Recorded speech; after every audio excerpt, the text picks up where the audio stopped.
ಬೇರೆ ವಸ್ತುಗಳು ಎತ್ತಿನ ಗಾಡಿ ಮುಖಾಂತರ ಈ ಬೆಟ್ಟದ ಒಂದು ಸನ್ನಿಧಾನಕ್ಕೆ ಬಂದು ಇಲ್ಲಿ ನೈಟ್ ಕತ್ಲಾಗಿದ್ದರಿಂದ ಇಲ್ಲಿ ಉಳ್ಕೊಂತಾರೆ ರಾತ್ರಿ.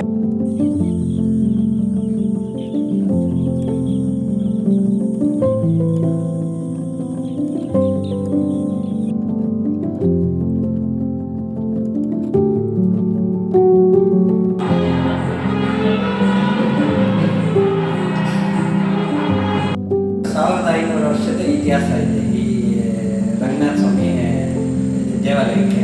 ಟೈಮ್ನಲ್ಲಿ ಆಂಧ್ರ ಮೂಲದವರು ಸಾಸೂರು ಹೋಗಿ ಅಲ್ಲಿ ಬಟ್ಟೆಯನ್ನು ಏನೋ ಅವರು ತಂದಿದ್ದಂಥ ವಸ್ತುಗಳು ಬೇರೆ ವಸ್ತುಗಳು ಎತ್ತಿನ ಗಾಡಿ ಮುಖಾಂತರ ಈ ಬೆಟ್ಟದ ಒಂದು ಸನ್ನಿಧಾನಕ್ಕೆ ಬಂದು ಇಲ್ಲಿ ನೈಟ್ ಕತ್ಲಾಗಿದ್ದರಿಂದ ಇಲ್ಲಿ ಉಳ್ಕೊಂತಾರೆ ರಾತ್ರಿ. ರಂಗನಾಥ ಸ್ವಾಮಿ ಉದ್ಭವ ಮೂರ್ತಿ.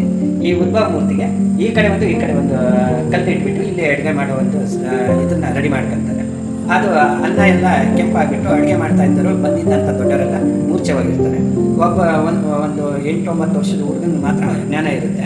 ಆಗ ಆ ಹುಡುಗ ಏನು ಹಿಂಗಾಯ್ತು ಅಂತ ಹೇಳ್ಬಿಟ್ಟು ಅಳ್ತಾ ಇದ್ದಾಗ ಶ್ರೀರವಾಡಿ ನೋಡಿದು ಈ ಥರ ಆಗಿದೆ ಅಂತ ಅಂದಾಗ ನಾವು ಊರಿಗೆ ಹೋಗಬೇಕು, ನಮ್ಮ ದೊಡ್ಡವರು ಹೆಂಗೆ ನನಗೆ ದಾರಿ ಗೊತ್ತಿಲ್ಲ ಅಂತ ಕೇಳ್ತಾ ಇದ್ದಾರೆ. ಆಗ ಅವ್ರಿಗೆ ಜ್ಞಾನ ಬಂದಾಗ ನೈಟಲ್ಲಿ ಒಂದೇ ದಿನದಲ್ಲಿ ಎಳ್ನೀರಿನಲ್ಲಿ ಹಳೆ ದೇವಾಲಯ ಈ ಜಾಗದಲ್ಲಿ ಅದನ್ನು ಅವರು ನಿರ್ಮಿಸಿ ಹೋಗಿರ್ತಾರೆ. ಮತ್ತು ದೇವಾಲಯದ ದೇವರಿಗೆ ಬೋಡಿಗೆರೆ ಅನ್ನೋ ಒಂದು ಗ್ರಾಮ ಇತ್ತು. ಅದಕ್ಕೆ ಈ ರಂಗನಾಥ ಸ್ವಾಮಿಗೆ ಬೋಡಿಗೆರೆ ಲಕ್ಷ್ಮೀ ರಂಗನಾಥ ಸ್ವಾಮಿ ಅಂತ ಒಂದು ಹೆಸರು.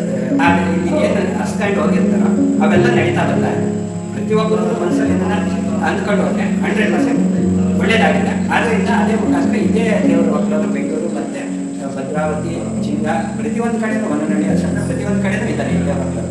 ಈ ಬೋಡಿಗೆರೆಯಿಂದ ಡಿವೈಡ್ ಆಗಿರೋದು ಅವರೆಲ್ಲರ ಭಕ್ತಾದಿಗಳು ಸೇರಿ ಈ ದೇವರೇ ನವನಿರ್ಮಾಣ ಮಾಡಿದ್ದಾರೆ. ಈ ಮಠದಲ್ಲಿ ಇದೆ. ಇಲ್ಲಿ ಮನಸ್ಸಲ್ಲಿ ಏನಾದ್ರು ಅಂದ್ಕೊಂಡ್ರೆ 100% ಒಳ್ಳೆಯದಾಗುತ್ತೆ.